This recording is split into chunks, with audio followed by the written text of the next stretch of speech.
మీ business ఏదైనా మీ ఊర్లో promotion చేయాలంటే అది సుమన్ టీవీతోనే సాధ్యం. ఇప్పుడే సంప్రదించండి. ఆళ్లగడ్డలో టీడీపీ ఎమ్మెల్యే అభ్యర్థిగా పోటీ చేస్తున్నారు. ప్రచారం ఎలా సాగుతుంది మేడం? ప్రచారం అనే దానికన్నా ఈరోజు ప్రజల్లో తిరుగుబాటుతనం వచ్చింది. ప్రజలందరూ కూడా ఎప్పుడెప్పుడు ఎన్నికలు వస్తాయని చెప్పి కూడా వేచి చూస్తున్నారు. ఈరోజు 5 సంవత్సరాలు మేము గెలిస్తే చాలా అభివృద్ధి కార్యక్రమాలు చేస్తారని చెప్పి నమ్మించి ఓట్లు వేయించుకున్న వ్యక్తులు ఈరోజు ఏ విధంగా రాక్షస పరిపాలన అనేది ఈరోజు రాష్ట్రంలో కనపడుతుంది అనేది కూడా స్పష్టంగా ప్రజలందరూ కూడా చూశారు. మరి రాష్ట్రంని ఒక నిమిషం పక్కన పెడితే ఆలగడ్డలో చాలా విచిత్రమైన సంఘటనలు ఈ 5 సంవత్సరాలు ప్రజలందరూ కూడా గమనించినారు. ఎప్పుడూ లేని కూడా కమిషన్ రాజకీయాలు, కుట్ర రాజకీయాలు ఇవన్నీ కూడా కనపడడంతో ప్రజలందరూ కూడా చీకొడుతున్నారు. తప్పకుండా వచ్చే ఎన్నికల్లో మాకు మంచిగా ఆదరించి సైకిల్ గుర్తుకు ఓటేస్తారని నమ్మకం నాకుంది.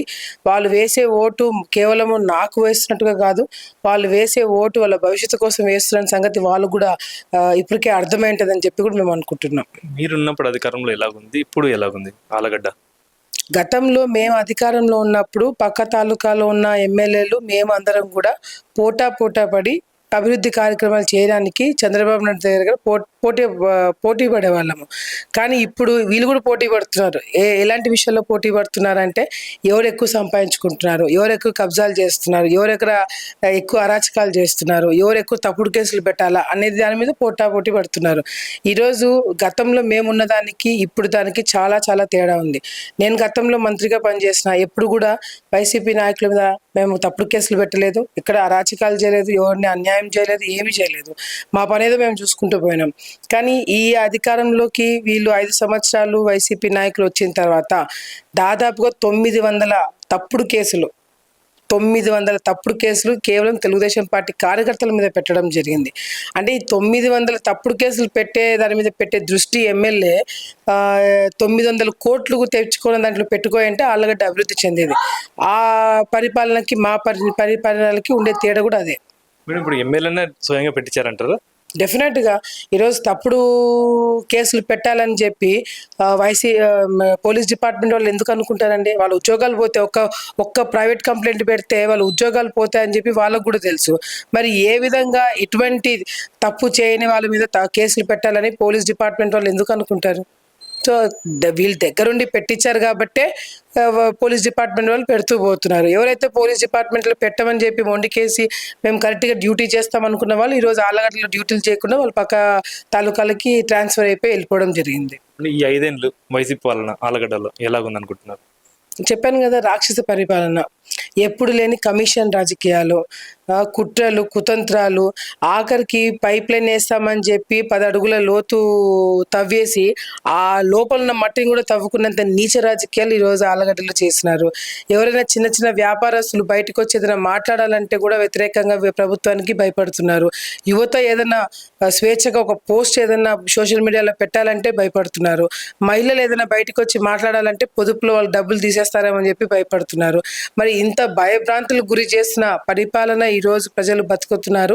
ఆ భయం నుంచి 2 పుట్టుకొని వస్తుంది. ఒకటి పిరికితనం వస్తుంది, రెండవది తిరుగుబాటుతనం వస్తుంది. ఆలగడ్డ ప్రాంతంలో తిరుగుబాటుతనం వచ్చింది. ఆలగడ్డ నుంచి అమరావతి వరకు కూడా ఈ తిరుగుబాటుతనమే రేపు పొద్దున వైసీపీ నాయకులకి అంతం ఉంటుంది. రేపు రాబోయే ఎన్నికల్లో ఎలా ఉంటుంది? ప్రజలు ఎవరి వైపు ఉంటారు అనుకుంటున్నారు? డెఫినెట్గా మా వైపే ఉంటారు. ఎందుకంటే ఈరోజు పవన్ కళ్యాణ్ గారు కావచ్చు, మేము కావచ్చు, బీజేపీ కావచ్చు, అన్ని పార్టీలు కూడా ఏకమయ్యి ఏకైక లక్ష్యం ఈ రాష్ట్ర ప్రజల్ని కాపాడుకోవాలా, రాష్ట్రం అభివృద్ధి చెందాలా. ఈరోజు ఈ ఒక్క అంశంతోనే మేమందరం కూడా ముందుకెళ్తున్నాము. ప్రజలందరూ కూడా 5 సంవత్సరాలు మేమేమి గుడ్డిగా మమ్మల్ని చూసి మమ్మల్ని సింపతితో మేము ఓట్లేమని ఇక్కడ అడగట్లేదు. గతంలో మేము చేసిన పనుల గురించి చెప్పినాం, చేయబోతున్న పనుల గురించి చెప్పినాం, వైసీపీ నాయకులు చేయలేని పనుల గురించి చెప్పినాం. ఇవి చెప్పి మేము ప్రజల్లోకి ఓటు అడగడానికి వెళ్తున్నామే తప్ప మా బాబాయిని చంపినారు, మాకు ఇట్లా అయింది, మా నాన్న ఈ విధంగా చనిపోతే కాంగ్రెస్ ప్రభుత్వం ఇట్లా మమ్మల్ని జైల్లో పెట్టింది, ఇవన్నీ చెప్పి మేమేం ఓట్లు అడగట్లేదు కదా. స్వచ్ఛందంగా ఉండేటట్టుగా మీకు అభివృద్ధి కావాలా, మేము అభివృద్ధి ఇస్తాము. మీకు ఇంకేమన్నా వేరే ఆలోచన ఉండి రాష్ట్రం వెనక్కి వెళ్ళిపోవాలని అనుకుంటే మాత్రం ఎవరేం చేయలేరు. ఆ రాష్ట్రం బాగుండాలా, రైతులు బాగుండాలా, మహిళలకి భద్రత ఉండాలా, యువతకి ఉద్యోగాలు, రాష్ట్రానికి రాజధాని ఇవన్నీ కావాలంటే తెలుగుదేశం పార్టీకి ఓటేయాలని చెప్పి అడుగుతున్నాము. ఆలగడ్డకి మీరు ఏం చేయాలనుకున్నారు, ఏం చేస్తారు? ఆలగడ్డకి చేయాల్సినవి చాలా ఉన్నాయి. అందులో నేను చేయాలనుకున్నవి కూడా చాలా ఉన్నాయి. దాంట్లో ముఖ్యంగా మూడు అంశాలు నేను చాలా సింపుల్గా చెప్పి క్లోజ్ చేస్తాను. ఒకటి, తాగునీటి సమస్య అనేది పర్మనెంట్గా లేకుండా ఆలగడ్డలో చేసే బాధ్యత మాది. ఆల్రెడీ 180 crores రూపాయలు డబ్బులు మేము శాంక్షన్ చేయించడం జరిగింది అమృత్ స్కీమ్ కింద. అది కంటిన్యూ చేయడం జరుగుతుంది. రెండోది, సాగునీటి సమస్య. రైతులకి చివరి ఆయకట్టు వరకు నీళ్లు తీసుకొచ్చి ఎప్పుడైనా సరే రైతులకి నీళ్లు లేకుండా ఉండే పరిస్థితి లేకుండా వాళ్ళకి నీళ్ళు అందుబాటులో ఉండేటట్టుగా సాగునీటి సమస్య లేకుండా చేస్తాం. మూడోది, ఆలగడ్డ ప్రాంతంలో డిగ్రీ పూర్తి చేసుకున్న పిల్లలు ఈరోజు పక్క రాష్ట్రాలకు వెళ్ళి కూలీ పనులు లేదంటే వ్యవసాయం లేదంటే ఇంకో పనులు చేసుకుంటున్నారు. అటువంటిది కాకుండా మన ఆలగడ్డలోనే డిగ్రీలు పూర్తి చేసుకున్న పిల్లలకి 5,000 మందికి ఉద్యోగాలు తీసుకొచ్చేదానికి మేము కృషి చేస్తున్నాం. సో ఈ 3 మెయిన్ అంశాలు మేము కాన్సన్ట్రేట్ చేస్తాము. మిగతావి జనరల్గా జరిగే డెవలప్మెంట్స్ ఏవైతే రోడ్లు, కాలువలు, ఇల్లు, స్థలాలు, పట్టాలు, లోన్స్, ఇవన్నీ కూడా రెగ్యులర్గా జరిగే అభివృద్ధి కార్యక్రమాలు గవర్నమెంట్ సైడ్ నుంచే. కానీ స్పెషల్గా ఆలగడ్డ తరపున నేను చేయాల్సిన బాధ్యతలు ఈ 3 ఉన్నాయని చెప్పి నేను అనుకుంటున్నాను. మేడం, ఇప్పుడు మీరు ఎలా గెలవబోతున్నారు? ఎంత మెజారిటీ వస్తుంది అనుకుంటున్నారు?